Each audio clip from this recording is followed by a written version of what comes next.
Hello and welcome to Nerdarchy, for nerds by nerds. I'm Nerdicus David. Today I'm hanging out with John David Anderson. How are you doing today, sir? Doing well. How are you? Good. So if you'd be so kind to kind of introduce yourself and tell us a little bit about you and what we're here to talk about today. Absolutely. You can call me JD as well. I go by JD a lot. In fact, that's how I introduced myself on my Kickstarter, which is what we're here to talk about today. I have been working on, I play D&D with my kids, like many people over COVID, got into the game when I had a little bit more free time and more time at home. And as I played and had, frankly, was looking at even making dice, right? I was kind of getting into it. I tend to like to make things and had an idea for dice that involved changing the numbers on the faces.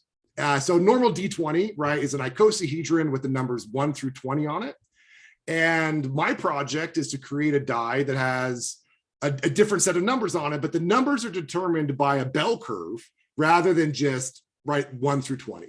And that's like, that's the core of what I've done. But I think the implication of what it is that it could add a whole different way of kind of evaluating probability of behavior and actions in the game.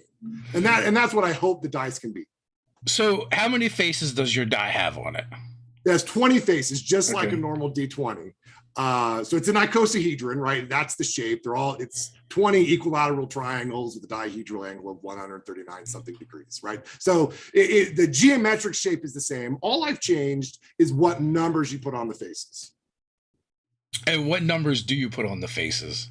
So for this project, and it took us a while to figure out which numbers we thought would be the right place to start, but our die has numbers from 0 to 9. But the thing is, it has 3, 4, it has 1, 0, 1, 1, 2 2s, 2 3s, 3 4s, 3 5s, 3 6s, 2 7s, 2 8s, and a 9. And so how did you come up with this? Like, where you're like, Sir Isaac Newton sitting under the tree, apple falls on your head, and you're like, boom, I know what I need to do. I need to reinvent the D20. So it's the modern equivalent of that. I was in the shower and I was actually thinking of making dice. Like I said, I was loving D&D. I love to make things. And so I was thinking about, I shouldn't come up with, like, maybe I should make some wooden D&D dice, something cool, right, to contribute, open up a small Etsy shop. And as I was thinking through the process, I realized, I need to be careful not to put 2 17s on the die, right? Like that's the whole point of the die. And then like my mind just kind of started to wander with it. And then I thought like, well, actually that could be kind of a cool thing, right? You intentionally make a cheater's die, right? And then like you could probably make a lot of money intentionally selling a cheater's die. And then I was like, well, then is it really cheating if everybody knows your die has 2 17s? And then from there it was, I guess, and this is where, statistics class from 2 decades ago kind of resurfaces and says, actually, this is all just probability distributions. You could pick any distribution to assign the numbers on the die. And that's how we ended up at it. And I was like, well, if we're going to pick a distribution, we should do what statistics has already proven out. We should use a bell curve. Okay. And so what exactly I've never heard the term of a Gausahedron. Is that how you pronounce it? Yeah, exactly. So it's a combination of, so a bell curve in mathematics is actually one of a set of functions called Gaussian functions invented by a man named Gauss, and hedron is just the last part of the word icosahedron. So Gausahedron is literally just kind of amalgam of the fact that we're using a Gaussian function on an icosahedron, and that's what the dice is. So I'm still a little foggy on how you came to the conclusion that you're gonna change that. Like, have you used it in play? Have you experimented with it? What does that look like in the game at the game table? Yeah. So what it does is this, and the best way to think of it is kind of like this. I play a ranger, and one of the things that was fascinating to me about playing from the beginning, and even as my character leveled and I put in, some decent hours into the game, is my ranger really never got better, right? Like, you know, no, I could get like the bow of whatever, right? And occasionally, like I think at what, a level 5 or 6, you get your first proficiency point increase. And so that actually creates an actual increase. But I was shocked with how much I was playing, like, and how much I was investing in this half orc, right? Like, I'm a grown man and I spent all my time pretending to be a half orc, shooting the bow and arrow, and I wasn't getting any better. Yeah. And this is long before I actually had the idea for the die. But this is the thing that's interesting. So as part of the project, I actually spent a lot of time creating computer simulations. Like, how does a D20 work? Like, what is the probability of battle simulations and things like this? I wrote some simple computer models and like ran 1 million battle simulations between a simple party and a group of goblins. And then like looked at the data, like what's going on. And one of the things that you see with the D20 is it's actually chaos. It's not just probability, it's chaos, right? Real quick, I just want to insert a thing. I don't know why people think we're nerds. I've no one has ever doubted that I'm a nerd. But so the thing with it, like if you think about it, you're a level 1 character. It's very improbable, but in theory, you could go up to a pack of like orc chieftains and roll 50 20s in a row, and as a level 1 character do well, right? The die itself doesn't prohibit it. Now, it's improbable that you do that, but the die itself says, sure, you have the ability to hit something far grander than you just because it's chaos.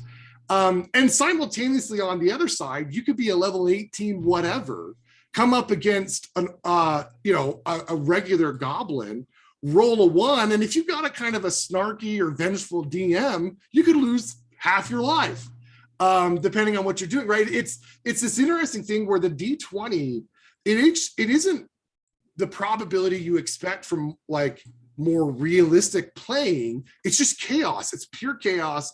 And in fact, even in if you read in the Dungeon Master's Manual, I think it's like page 239 or something. At the top left, it's in normal text. They didn't highlight it, but they start off in teaching about being a dungeon master. Like, look, the role of the D20 can introduce ridiculous results in the game. And I'm paraphrasing, that's not their exact quote, but you can go look it up. And so all of this was kind of the background that once I had the idea of changing the distribution on a die, I realized what this die does is it makes it far more probable. In fact, it makes it almost half of the probability of the die is between 4, 5, and 6, right? It's actually, technically it's 45%, but almost half of the probability of the die is that you're going to roll a 4, a 5, or a 6. And what that means is it's weighted towards the middle of a behavior range. Now, there are outliers, right? You can sometimes roll a 9, you can sometimes roll a 0, but it weights it so that you're going to behave middle of the road, which is, like I said, when we do statistics on real life, that's what we've observed, which is why we use the bell curve in normal statistics, because we observe normal behavior is weighted towards some center value of performance with outliers on either side. And that's what it changes. And what we hope to introduce. And so to get specifically how we used it in gameplay, one of the things that we've started developing, I won't say it's like version 3 of it, we're probably more like version 0.7 or something, but it's a table. So because I play a ranger, one of the things that early I felt didn't make sense is if I like have a bow and arrow and I'm standing right in front of a goblin, I shouldn't have a 35% chance of hitting, right? Like anybody that shot a bow and arrow knows it takes 5 minutes practice the bow and arrow to hit a target 2 feet in front of you. Now, 20 feet is a totally different story.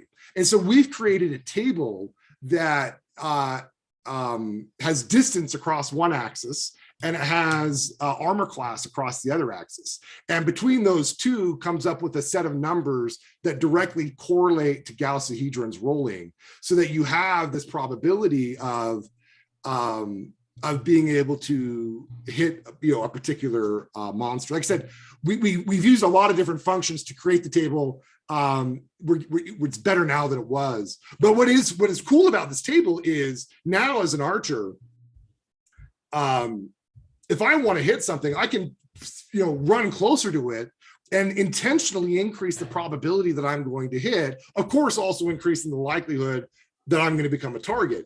That being said, as I level up, right, my ability, because the way this die works is you, at the moment, at least for this mechanic, you add your level number to the roll. So if you're a level 7, you roll this die, and then you add 7 to whatever you roll. So if you roll a 0, you actually are going to use a 7.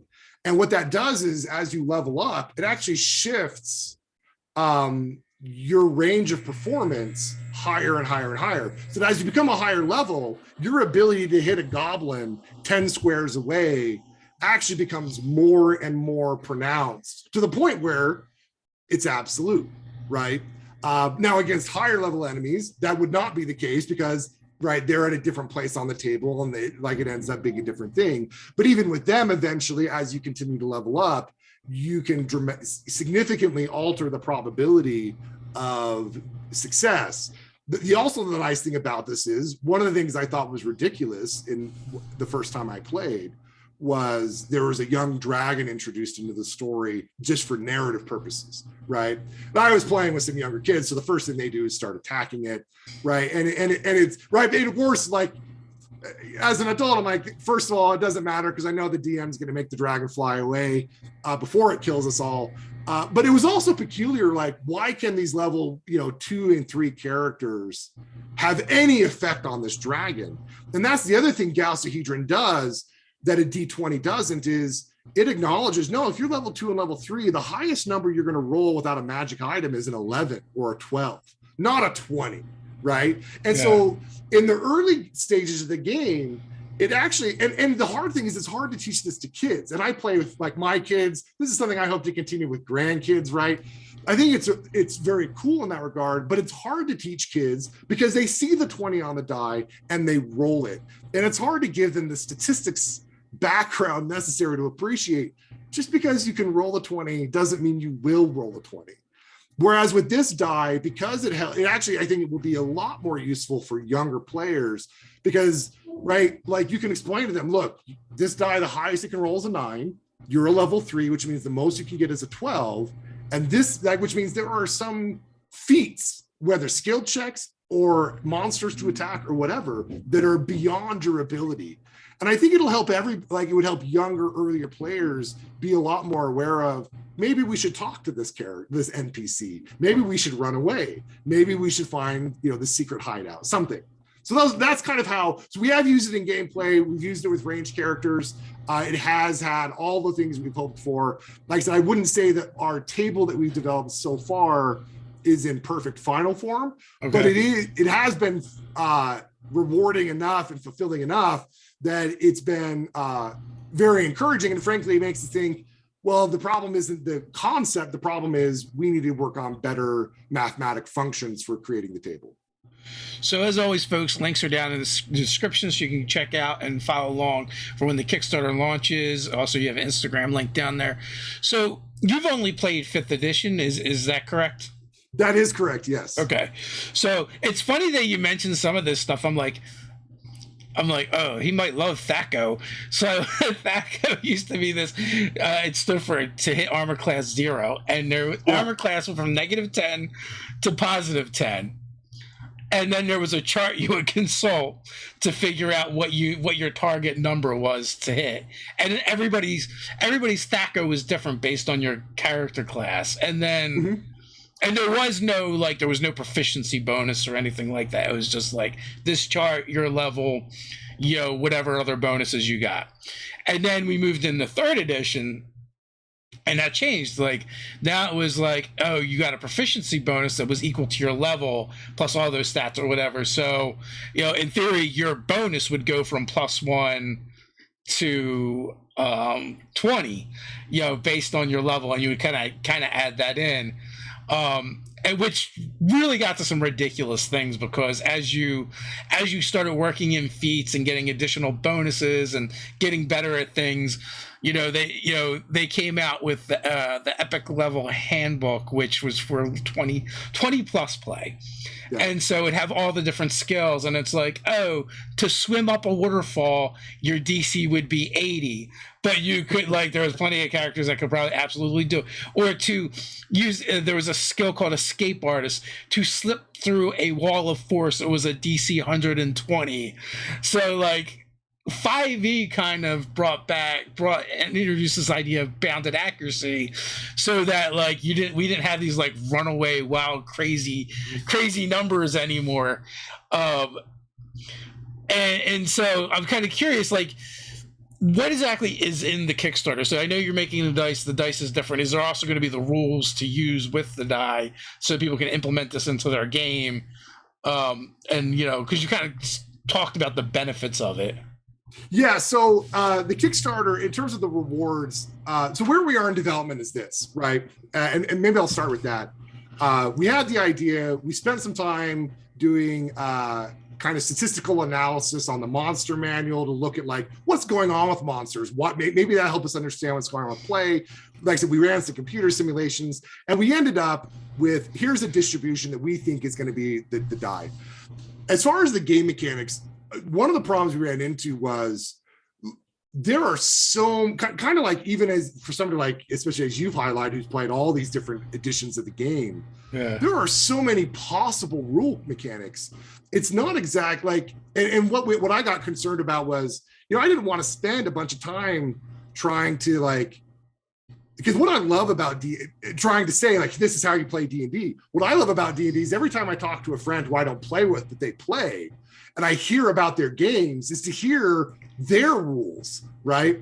And so first of all, what I have on the Ranger stuff, absolutely. In fact, I even put the table in the body of the Kickstarter, right? And I'll put it out on Instagram in the next day or so. But we're just going to share that. Like, you can have that whether or not you buy the die, whether or not you back the Kickstarter. But one of the things that we want to do, if we see even, like, within spitting distance of sufficient interest, is we want to create a wiki, and we want the community to start participating. One of the reasons that we led to this is if you open up the 5th edition Dungeon Master's Handbook, and at the bottom of one of the very first few pages, Wizards of the Coast says, like, hey, we want to thank the 150,000 hours of test playing that went into creating this rule set. And I don't want to pretend that, like, me as a guy sitting in my basement is going to override an entire community's worth of experience, right? I couldn't, and I'm not going to pretend.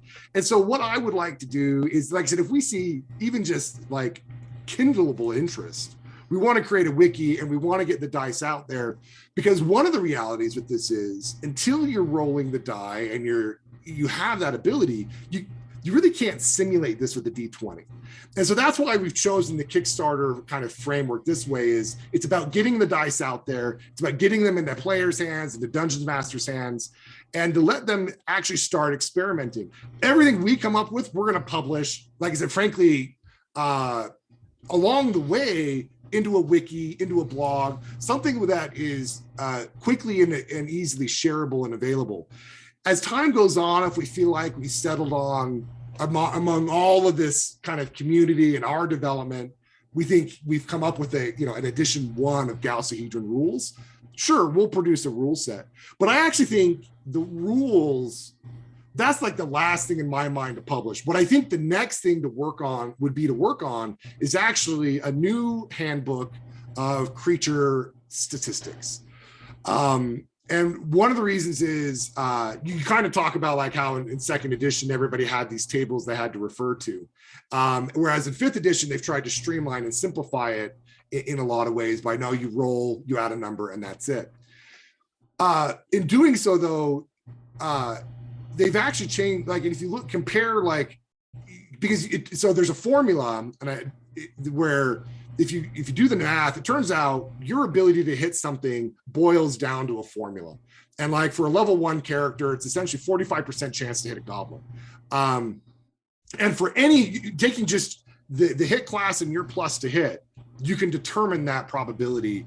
And so even though it feels like there's all this possibility, it's really not. It boils down to almost flipping an oddly shaped coin. So one of the things that we would next want to do is create, like I said, a handbook of creatures that had statistics that was based off of Gausahedron, so that for normal melee combat or some other simple type combat, you could just, what's the number on the page? We roll the die and we can keep going. And so that would be, I think, the next step, is not creating a book of rules per se. Like I said, we do want to work on that and publish it, but we see that more as like an open source Creative Commons type endeavor. But we think the next creative like work where we would maybe do the heavy lifting for the community is on the statistics for creatures. So what is the experience you're trying to give to people? Like, is someone that's not a math nerd going to care about this, I guess? Yeah, so the experience we're trying to create is we want to make them feel like they better understand their own character, what their character can do and can't do. And right now, the D20, we feel like, gets in the way when it's used all the time. I guess this is a good place to put in the footnote. We expect the D20 to always be a part of these games, because chaos is one of the fun and element parts from time to time, right? So we're not saying throw away the D20. But what we want to do with this is we want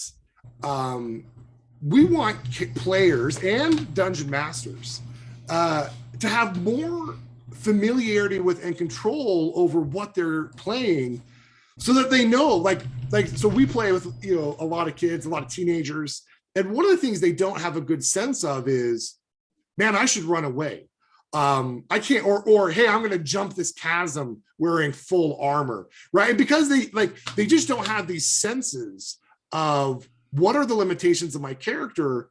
And because of that, they don't, like, it prevents you from really investing in some character development, which I think actually, as I've watched D&D play, players and dungeon masters investing in character development is all of the reward of the game. And like I said, and the D20 can shortcut that, because instead of investing in character development, you might think, maybe I'll roll an 18. And so you'll throw the die instead, right? And that's what we actually, so for people that don't care about the math, don't care about the production, the dihedral angles, whatever, this is what we think every player would eventually be able to take from this, is by helping to focus and bound better the behavior of your characters, we think it'll actually result in more engaging gameplay, more creative gameplay, and more thoughtful gameplay. Now, I had a friend that I used to play with often. One of the things he like absolutely hated was critical fumbles. And like, he'd always point to the fact that, like, if you're a powerful high level mage and you cast a spell and it requires an attack roll, you're either going to hit, you're going to miss. But you have one chance for a critical, you have one fumble, or one chance for a critical hit. But if you're a fighter that action surges, at the top tier, you now have 8 chances to critical fumble. And in theory, you're the best at what you do. Yeah. Very few are going to be better than you at fighting, yet your chances of crit fumbling are so much higher than anybody else's in the game. Exactly. So what you just said, right, so D20, there's 20 options, you roll a 1, that's a 5% chance. So in the game, with a single attack, every time you have a 5% chance of harming yourself. Again, this is going to depend on your group of play and how you handle critical failures.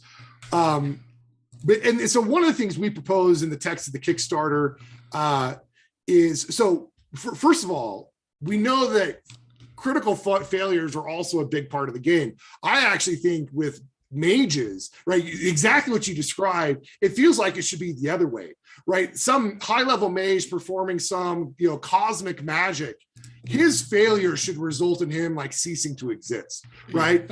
But a high-level fighter swinging a sword, he shouldn't be stabbing himself, right? Yeah. And so we do think, like, we completely agree with that. One of the things, so first of all, one of the things we've done on our die, and this would be the case of the die we produced in the Kickstarter, is we've actually marked the lowest number. It's a 0, but just to also be extra clear, we put a single pip on that face. The highest number of the 9, we put 3 pips. And then we also put 2 pips on a 5, which is where this die is centered. We don't have any game mechanic at the moment where that's relevant. But we figured while we were in the neighborhood, we might as well. One of the things we proposed in the text of the Kickstarter is, look, so even on our die, rolling a 0 is a 5% chance. Right? It's just how it is. There's 20 faces. One of the faces is a 0. We propose that for critical failures, there should be some additional mechanism that is relevant. So like, you roll the D20 and then maybe you roll the D4. And if you roll a 1 on top of that, that reduces the 5% chance down to a 1.2% chance. Right. And then as you get higher as a fighter, maybe you use a bigger and bigger die to the point where you roll 1 die to hit, and then you eventually rolling a D20. So it's 5% of 5%. We do think when it comes to critical fumbles, that math is, we just think it's wrong. To be honest, we have some ideas on how to fix it. But again, it also depends on how you handle it, right? Like if the way you play and the people you play with, the critical fumble means, I fall down and I have to spend an action getting up. Maybe you don't need to change that percentage, right? And maybe in the broader context of play, it fits. But like I said, you do see some people that, like you said, with a fighter who's rolling their to hit die 8 times, the idea that one of those times they can hurt themselves as a level 17 fighter, it's like, nah, that's not fitting with the growth, the whole point of investing in an experience-based role-playing game. Yeah, we've done, so I must say, like in our own games at the table, we've seen, you've seen cards, random tables, you throw your weapon, bowstring breaks, you fall prone, and, even like, Shalander brings up in the chat that, fumbles is kind of sometimes like make the best stories. Like we had one character, fumble his attack with a greatsword and then just rolled the random direction where the greatsword would go. Happened to be in line with another character, made him make an attack roll on that character, was a critical hit on that character, and that character falls. They were carrying the lantern, so like 50-50 where the lantern is when they fall. They're now unconscious and on fire. Now someone is like, oh no, throws them in the stream that they're near because they're on fire. Now they're unconscious, on fire and drowning. So so like things like that, I think that's why like gamers like that chaos. No, and like I said, we have zero interest in removing critical failures. And like I said, we haven't play tested around this. This isn't the folk, like we said, there's so many game mechanics to that involved. We don't pretend to be trying to change all of them today. Yeah. And like I said, and in fact, we have marked the die with the high and the low roll, and we've kept it at 5% explicitly to help players preserve that aspect of play if they don't want to change it right now. Like I said, do we see the possibility of change? Yeah. And I agree. Critical failures and critical attacks help add to the story element of the play. Like I said, we're not trying to eliminate it or overly get rid of it. We're not pretending that we've already fixed it. Like I said, if anything, we are trying to do what we can to introduce our die and causing as little disruption to that as possible. So now, using this method at your table, what does that look like? How has that changed the way your table plays the game?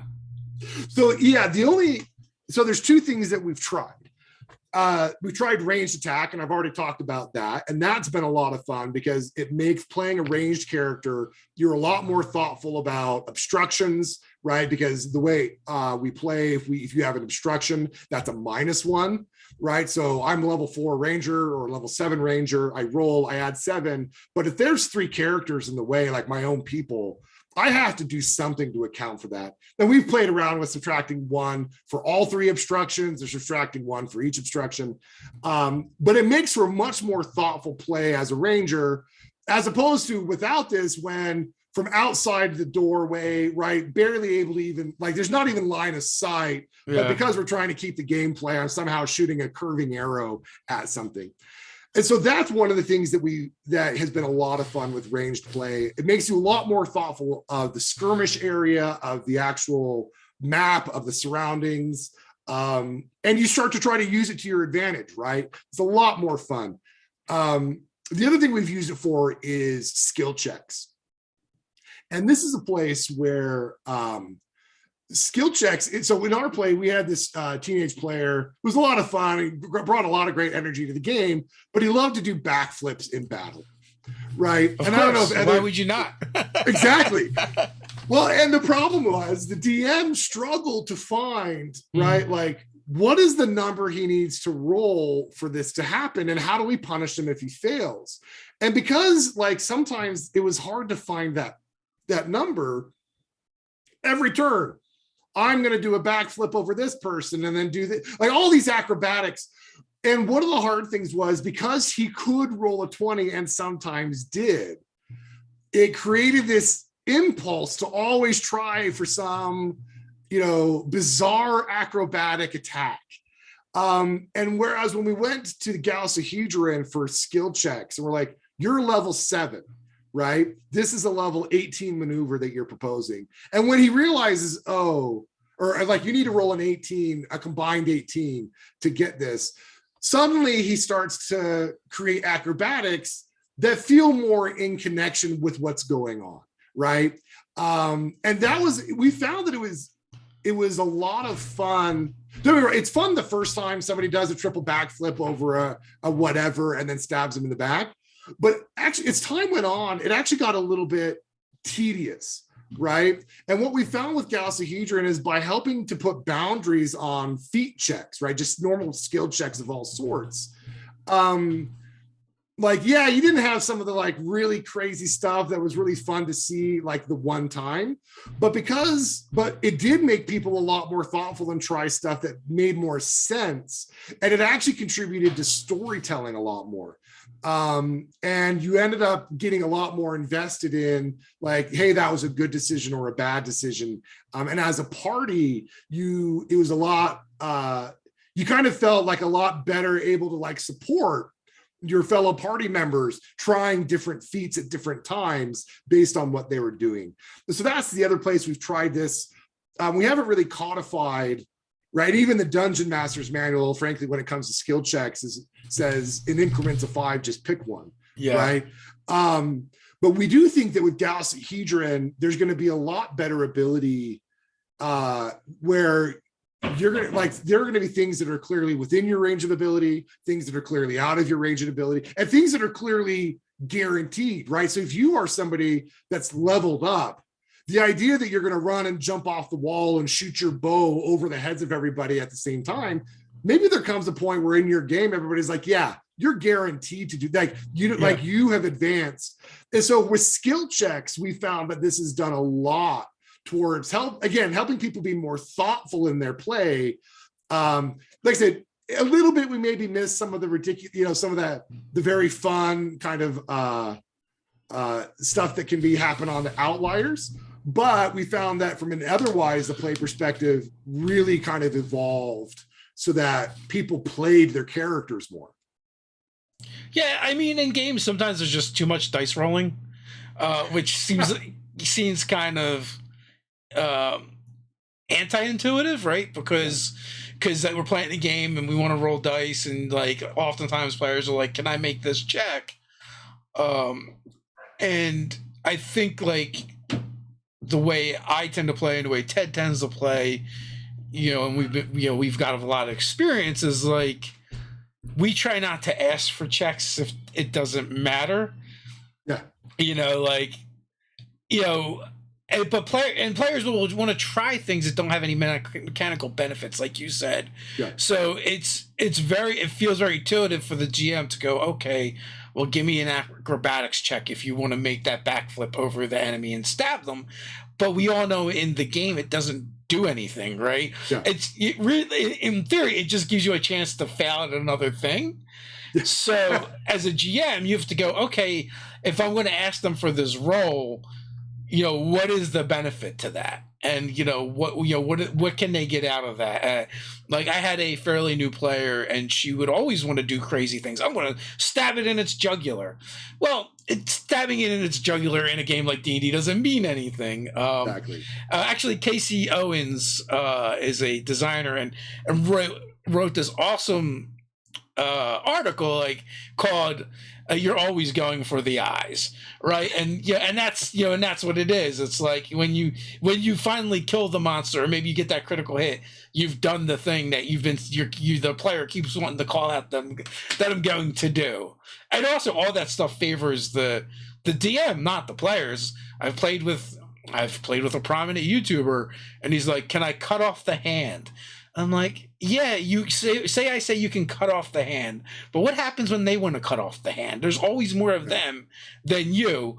You will run out of hands before they do, right? So, which is a huge problem. Doesn't really add to the story, So I'm always like, well, you can't. So in that instance, I'm like, okay, I'll let you make a call shot at the hand. Either increasing the difficulty or requiring a different check, and giving them an extra result for succeeding, or if they failed, there would be a penalty. So figuring that kind of stuff out. I do feel like the system you're talking about, where it's kind of codified that, no, these are actually things that you can do and they're kind of easy, would remove some of that. But again, you still, anytime I feel as a GM, if you ask for a roll, something should happen. This is exactly why you're right. Sometimes there's way too much dice rolling, right? Especially with new players and younger players, right? Where it's not just rolling dice, but it's rolling different kinds of dice. It's amazing how with young players, a single round of combat can take 45 minutes, right? Because that's not a D20. No, that's a D6. No, you need the D12, right? Yeah. And so I very much with you in the neighborhood of this. There can be too much dice rolling, and you're right, from a narrative perspective, why get in the way of creativity if it doesn't change the story, but can maybe add to everybody's enjoyment? And I'm with you there. We don't see, and this is, like I said, kind of back, we think the die adds something to the toolkit. We do think in the long run, there's a lot of things where everybody's going to want to do a check. It's kind of like, because as part of developing this, I had this kind of philosophical conversation with a friend about, why do we even have dice at all? Why don't we just get together and all tell a story, right? Why can't I, and then what we realized was, well, pretty quickly, you have somebody that for whatever reason, either because they're tired and they want to be done, or because, for whatever reason, their ego was really wrapped up in this moment, that they're going to say, well, I punch him and he dies, right? Or whatever, right? I death punch him. And from a narrative perspective, the point of dice, I think in the philosophical sense, is to put realistic bounds on what players and the DM are doing to help keep the narrative in a field where everybody can contribute, knowing that no one can trump them. Now, that being said, and we think Gausahedron helps because it's a way of rolling die that even further focuses that bounding, and in a way that also rewards trying to play your character within the bounds that they probably exist. Now, absolutely, could there be too much dice rolling? Yes, and we think every different group is going to figure out where their threshold is for, we're spending way too much time rolling dice. We've got to figure out some place where either the dungeon master or the players have the opportunity to just make this call and keep the story going. So we exactly agree, but we don't think that the notion that there could be too many dice rolled as a reason not to have this in the toolkit, right? We think this is still a valuable addition to the toolkit with the right game mechanics. And then, like I said, every group of players, I have a friend who they play strictly, whereas the players, they don't get to know the stats of the monsters, right? I think that's the rule, but you do see a lot of games where all the players know what a goblin is. But in his game, they don't. But as he plays, he's watching the rolls and literally like creating his stat sheets of the monsters he's fighting as they're playing. And the people playing with him, they get mad. They're like, man, just play the game. He's like, no, this is how I play the game. This is what I enjoy. It's like the baseball way of playing D&D, right? As he likes that part of it. And it's interesting, as I heard that, I was like, yeah, there might be players that love rolling the die 11 times just to figure out, do I cross the room and open the door? I'm not that player, right? But for the players that want it, and for the players that don't, I still think like we found that this die is a useful tool to help skill checks, event checks, accomplishment checks that are less chaotic than a D20. So how long have you been kind of like play testing this method? So it took, I mean, I'll give you the technically accurate answer, but then the real answer. The technically accurate answer is 6 months. Okay. But those first sets of dice were not this distribution. They had other things going on with them. And frankly, it was we had other things at the time that were going on that we rejected because of that early playtesting. So for this die in particular, about a month and a half is how much we've been playtesting it. Which is one of the reasons why already, in our chat, I've caveated that, the Ranger table is not final, right? Like we don't have like a very good set of like statutes or guidance on how to do skill checks with the die because we're still playtesting it. In fact, in order to help accelerate playtesting, one of the things that we've done is we create kind of battle arena type scenarios where literally the dungeon master just gets to throw enemies at the party and we get to try out mechanics real time to see, is this working, is this not working, right? How does it work against easy enemies, how does it work against hard enemies, things like that. Well, I mean, that's what playtesting ends up being anyway. It's like you're trying to figure out something very specific in the various instances of your playtesting, for sure. So like I said, so in terms of playtesting, early versions of the idea is 7 months, 6 months, but this version probably a month and a half. And so is this like basically just your group that you're using? Have you taken it to other groups to see how, what they think and how it plays at the table? So playtesting just with us and our group, like I said, I have a lot of friends that play that I actually don't play with, but they also play.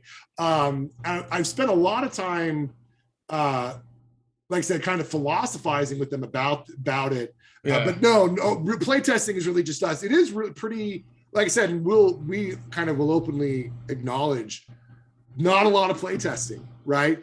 But one of the reasons why that for me felt like it wasn't a reason not to launch the Kickstarter was, but not all the D&D players are us anyway. And so I was, one of the things about, rigidly playtesting into something that we want to say was, this is the game mechanic, is I'm very aware of, like, I have a friend who only plays with his kids and they're all under the age of 8. Yeah. Right. Like, even if I came up with a game mechanic, no way does what we come up with fit him, but he still may like to use this die as the dungeon master because this provides a more narrow roll range, right? Weighted in the center. And if he's rolling as the dungeon master, like, man, I'm going to kill them, he can quickly start to do mathematic changes as he's rolling, like midstream, like, man, I used to be adding 2, I'm only going to add 1, or I'm going to add 0, because now I can, on the fly, very quickly modify the strength of what I'm doing against the players. And so that's one of the reasons why we didn't feel the need to do a lot of rigid playtesting or broad playtesting before launching is Dungeons and Dragons games take on the character of the people playing them, regardless of the fact that we all have the 5e manual. And I want sooner rather than later to start to get that much broader feedback rather than like from the 3 people I know or something like that. Right. And I guess a big part of it too is you're using, what would you call a statistical fact, mathematical equation, like that thing, like that part doesn't actually have to be tested because like it's already a proven equation, right? So like, like what your curve is, that's kind of set in stone. Now it's like implementing it in the game and figuring out how you can enhance play, or try and get the experience you're looking for. And to that point on the mathematics, so you're exactly right. And one of the things we don't even know yet, and one of the reasons why we want to engage the community now is, kind of like you've hinted at, right? Like there are the nerds that want to talk about the Gaussian function, and I could see people reaching out and saying, no, we want to know the coefficients of the Gaussian function you're using because we want to create our own mathematic models. And I would happy to share it, right? I'll just tell them, yeah, this is what it is. Because just by looking at the die, anybody could actually backwards engineer that. So I wouldn't hold that back. But what I don't know is, and what we want to use the Kickstarter to find out is, are the people interested in this only the people that are like deep into the analytics and the statistics and the math? Yeah. Or is there the other side, they're like that kind of qualitatively see it and think, yeah, I think that could be useful in our game. I couldn't care less how you're doing it. I just think it could be a cool tool to have. And that will help us know for future development, do we need to like hire a PhD statistician, or do we need to work on getting better narrators involved, right? Because at the moment, like I said, and so you're right, like we don't know where it's going to fall out. Even with a Gaussian formula, we came up with 8 different dice using a Gaussian function and because you can change the coefficients of the Gaussian function. We landed on this one for like some gut intuition, some reasons. But one of the things in the long term, if this ended up being something qualitatively or quantitatively that people embraced, you don't have to use a Gaussian function. And we would love to produce dice that were logarithmic. So my brother who plays, but he's somewhere else, so we don't play together. As soon as he heard about this, he's like, I want a logarithmic die. Or an exponential die. He's like, but what I want a die that has 15 zeros on it. And then it has a 7, a 14, a 28. And because he's like, I want these spells that most of the time will hurt you. But then occasionally when you're desperate and you actually get that roll, you have this wonderful dramatic, right, summoning a meteor to strike. He's like, I want that. And so I think I actually can't imagine ever wanting to play with that die, but maybe that says something more about me than about anything else. But that's the other thing that we've started to realize is, and like I said, we want the community to be a part of directing is, like I said, we think this is a good place to illustrate the idea that even though we're rolling icosahedrons for a random answer, it doesn't have to be the chaos of a D20. It could be like the more normal results of a bell curve, but there could be fantastic opportunities for, like in the case of certain magic users, an exponential die where most of the time they kill themselves. And maybe in a particular story, that's even a very relevant story element. I don't know. Like I said, we definitely don't think that's the place to start, but we do think when we talk about building out players and dungeon masters toolkits, we think this range of ideas, we think it's going to add to what everybody can do. And hopefully, once like some good game mechanics are refined, maybe even help reduce rolling, other stuff like that. So the thing is, like, you never know, like, how people are going to use a thing, how it's going to affect a different table. And sometimes, because, like, I've been playing a long time, I'll see something and I'll just dismiss it out of hand and be like, why? That doesn't make sense to me. Mm-hmm. Like, years ago, someone put out a Kickstarter for, I forget the name of the Kickstarter, but it was a dice Kickstarter, and they were just color-coded dice. And there was a set number of dice for each thing. And initially I dismissed it. But then as I started talking to people in the community, talked to the people that created it, and even talking to like a professional DM, it's like, no, I use these because I can say grab the red dice.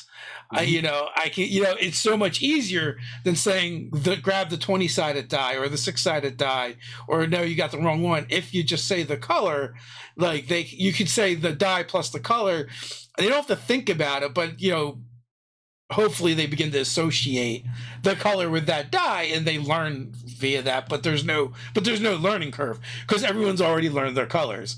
Now, I imagine if they're colorblind, maybe not as useful. But for the most part, no. So early versions of this, in order to simplify it, what we were originally going to do. Like as I've talked right now, you roll the die, and we imagine adding modifiers to move the probability to where you fit on a number line. Our original idea was actually not that, but it was to sell a set of color differentiated dice. Each one so you had a die that went from 5 to 12. You had a die that went from 8 to 17, and they were different colors. And for this exact reason that, we thought it could aid in gameplay. The reason we chose against that is, for somebody like me, for where I am in life, if I wanted to play and they're like, yeah, well, it's $50 for the set of color-coded dice that have different probability distributions, I wouldn't even think twice. I'd buy it. Right. But I also know there's lots of players that is like, I love the idea, but I can't spend money on 5 dice. Yeah. Right. And so we it's funny on that point. We could see it going both ways. For the Kickstarter, we decided to try to have the broadest availability to everybody. We essentially moved the die all the way down to the bottom end, right? So it starts at 0, goes to 9. And then we frankly settled on a mechanic where you add a number, so that this die has the most applicability possible. But I hear you, and I agree. In the longer term of creating like ease of play, removing restrictions, creating efficient communication, we could very much imagine versions of these die. Yeah, you're going to play the blue die. All you need to know is when I say the blue die, you pick up the blue die, you roll the blue die. And we think with this, absolutely things like that can be done in the future. Like I said, for the moment, we decided that might be prohibitive for a lot of people, but so when you say adding a modifier, is that on top of what you would already do for playing a character? Like, if I have a 14 dex and I'm a level 1 character and I'm proficient, that means that's it's a plus 4 to my acrobatics check. We think it can mean whatever you want it to mean, right? So like in the case of Rangers, in order to make it simple, in order to help it move forward, we said the addition is going to be just your level, and then it's the distance, the armor class, and that's the whole formula, right? That's the whole algorithm. But one of the reasons why we are not proposing a melee mechanism is because, one, we don't think the monsters manual numbers frankly makes sense in a lot of cases, and so we had a difficult time coming up with anything rational.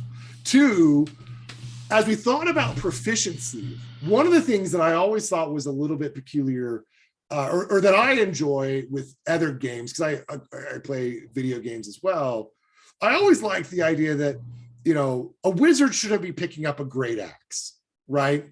And sometimes with proficiency, I think in disciplined D&D games, that doesn't happen anyway, but sometimes in less disciplined games, it happens, and it can result in weird things.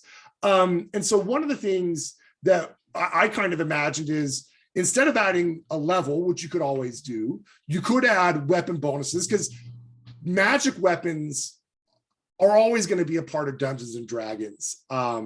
Although I'll talk in a minute, I guess time's flown. Maybe I'll mention it sooner. But magic weapons, obviously, you're going to want to add those modifiers. So in terms of what you add, we don't know with melee exactly what the answer is, because it's going to take more playtesting. And like I said, we think that we need to do a revision of creature statistics before, and rationalize those around this die before we're going to be able to see, and maybe not, maybe somebody can crack it once they start playing with the die. But let me touch on one more thing. Dungeons and Dragons has been delightful. I've been thrilled. In fact, my biggest frustration with Dungeons and Dragons, I didn't start 30 years ago, right? I have really enjoyed playing. The one thing though, that as I've played, because I've got sons and daughters, one of my daughters, she's as much into dragons as my son. So she loves playing D&D exactly as it is. But I have another daughter, that's not her speed. And one of the things about this die that I think could help with role-playing games and kind of group, like narrated role-playing games, is if you wanted to create role-playing games that were less chaotic, maybe less fantastic, less magical, a bell curve probability driven die system may facilitate these other kinds of stories that that maybe for Dungeons and Dragons isn't absolutely necessary all the time, or maybe is less necessary. But there are other stories where rolling, trying to calculate around the chaos of the D20 can literally stop the story. And so you start thinking of other types of the similar mechanics. We think that this could actually help branch out and create entire narratives that aren't magical, right? There are no magical weapons, and maybe there aren't even weapons, right? Maybe people come out with other mechanics that where that's not, but where still the dice are useful. And so that's the other thing, as we started to think about how far could the die go, we were really excited for the idea that maybe this helps bring the game to people that that maybe are a little bit don't sync with being a level 7 sorcerer or warlock. So like I said, that's one other thing is a lot of times as we have kind of done research and as we've kind of probed the community, we noticed that there was this intense focus on like 5e rules and Dungeons and Dragons very literally. But like I said, as we look at broader gameplay possibilities, we see this die potentially opening up, like cyberpunk storylines that, that have nothing to do with, or have less to do with combat, other stuff like that. No, and that's one of the balancing acts of being a DM in Dungeons and Dragons. It's like, absolutely. In one of our own games, and one of the advice that we give a lot of times is, if you need something to happen as the GM, never rely on the D20 for what you just said. Exactly. We were playing a game, and Ted, had this point in the game where he needed us to find something. And without thinking, he's like, roll this. And he said, he said, as soon as the words left my mouth, he was like, I screwed up. I should have just said you found this, right? Instead, and then, because inevitably the player then rolls and they fail the check. So now it's like, do you have a roll off until someone does pass the check? Or, and now, he's like, so in that instance, it's like, oh, you find it, but it takes much longer because of whatever, right? Bad roll. And the narrative, insert narrative reason.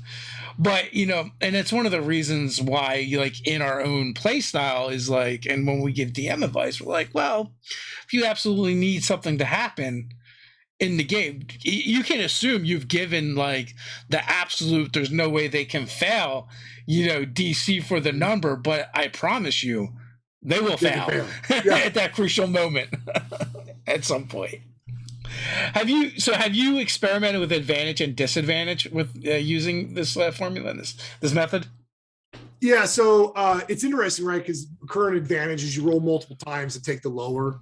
One of the things, so like with the ranger and the mechanic we played with there, we dealt with obstructions as just a straight up modifier on the roll, right? So right, your ability to shoot around 3 people is lower.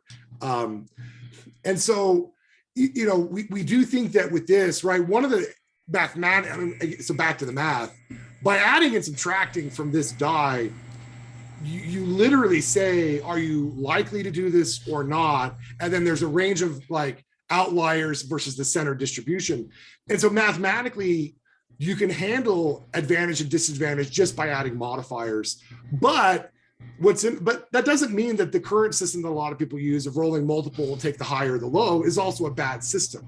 right? And it's going to depend on, maybe to peek behind the curtain, the tricky thing is, how do you know what to add or subtract, right? This is obviously requires playtesting. And this is the place where maybe on a point where nobody has a good answer for certain kinds of disadvantage, maybe you don't add a modifier or introduce another modifier. Maybe you do roll multiple and take the lowest.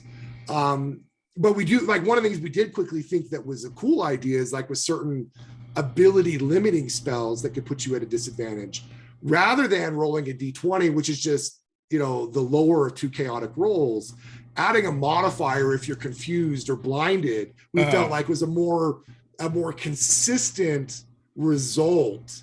Or like if there's darkness and somebody doesn't have dark sight, right? Putting a modifier directly on the roll felt more consistent with the results than roll twice and maybe you still get a crit, right? Like, and just the chaos. So like I said, we see what's cool about the current system. We do, like I said, with this, we've played with, because it's a bell curve, adding and subtracting modifiers really does an amazing job of helping to show more likely to achieve in a range or less likely. And that part has played out how we have hoped. Well, so it's interesting in the sense that, like, there is a lot of games that just do that, right? And that's what 5e got away from, is because that used to be the method. Like, oh, you're flanking someone, get a +2 to hit. Whatever so you're blinded, you have a -4 to hit. And so those things have been in and out of the game over the years. But then, like, with 5e, they introduced the concept of advantage and disadvantage, where some people really like it, some people hate it. Inevitably, you'll roll with advantage and you'll roll a 3 and a 4, and it didn't really matter at all, or you'll roll double ones or double 20s, and at that point, the advantage or disadvantage is moot. So generally, we try and do something like special if you double crit, right? In essence, and kind of going back to like 3rd edition, the way critical hits used to work was you got a 20, and then you had to confirm the crit. So you had to roll a d20 again and hit again. You didn't have to roll 20. And if you didn't hit again, it was just a regular hit, not a critical hit.